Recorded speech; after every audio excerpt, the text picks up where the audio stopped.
ആകെ കേരളത്തിൽ പെൻഷൻ കൊടുക്കുന്നത് 64 ലക്ഷം പേർക്കാണ്. അത് വളരെ ചെറിയ തുകയുള്ളൂ.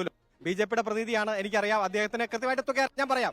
അതായത് 80 വയസ്സിന് പറയട്ടെ 80 വയസ്സിലുള്ളവർക്ക് 500 രൂപ, 60 വയസ്സിനും 80 വയസ്സിനും ഇടയിലുള്ളവർക്ക് 300 രൂപ, വിധവകൾക്കും അതുപോലെ തന്നെ അംഗവൈകല്യമുള്ളവർക്ക് 200 രൂപ, അങ്ങനെ 7 ലക്ഷത്തിൽ താഴെ പേർക്കുള്ള പെൻഷൻ 2021 ജനുവരി മുതൽ 2023 ഒക്ടോബർ വരെ കുടിശ്ശിക 10-35 മാസത്തെ കുടിശ്ശികയാണ്. ഇപ്പൊ ആ കുടിശ്ശിക തന്നത്, അല്ലാതെ കേന്ദ്രം തന്നിട്ടല്ല കേരളത്തിൽ വിതരണം ചെയ്തത്. ഇവിടെ 2-3 മാസത്തെ കുടിശ്ശികയുണ്ട്. പെട്രോളിന് സെസ് ഏർപ്പെടുത്തിയാൽ ആകെ കിട്ടുന്നത് 700 കോടി രൂപയാണ് ഒരു വർഷം കിട്ടുന്നത്. ഇവിടെ ഒരു മാസം പെൻഷൻ കൊടുക്കാൻ 900 കോടി രൂപ വേണം. അതുകൊണ്ട് എടുത്തു വെക്കണമായിരുന്നു എന്നാണ് അല്ലേ? അല്ല, ഞാൻ പറയട്ടെ കാലങ്ങളായി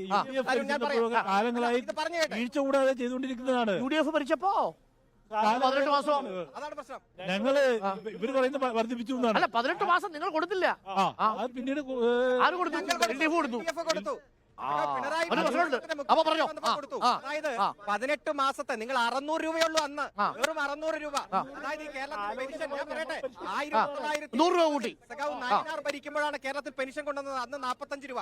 അത് നിങ്ങൾ മൊത്തം 600 രൂപ വരെ ആയി. 2010 നിങ്ങളുടെ ഗവൺമെന്റ് പോകുമ്പോ അത് ഇപ്പൊ 1600 രൂപയായി. അന്ന് 18 മാസത്തെ കുടിശ്ശികയും പ്ലസ് 4 മാസത്തെ എക്സ്ട്രയും കൂടി.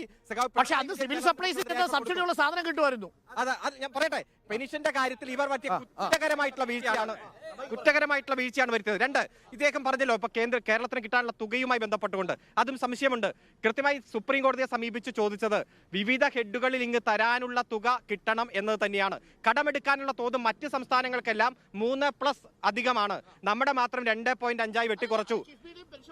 അതെങ്ങനെ പറ്റും? ദേശീയപാത അതോറിറ്റി കേന്ദ്രത്തിന്റെ പുറത്താണല്ലോ. അവർ 11 ലക്ഷം കോടി രൂപയുടെ കടമുണ്ട്. ആ കടം കേന്ദ്രത്തിന്റെ കടത്തിൽ പെടുന്നില്ല.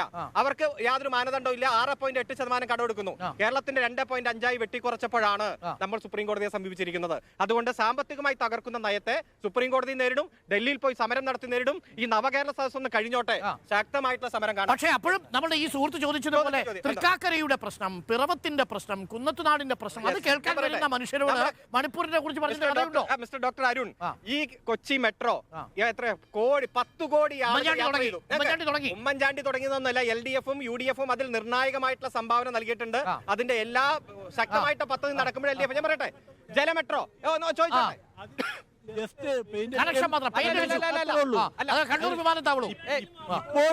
ജലമെട്രോ ഞാൻ ചോദിക്കട്ടെ, 6 മാസം കൊണ്ട് 10 ലക്ഷം പേര് 6 മാസം കൊണ്ട് ഈ ജലമെട്രോ ഇന്ത്യയിൽ എവിടെയെങ്കിലും ഉണ്ടോ? ജലമെട്രോ ഉണ്ടാക്കിയത് LDF അല്ലേ എന്നാണ് ചോദ്യം.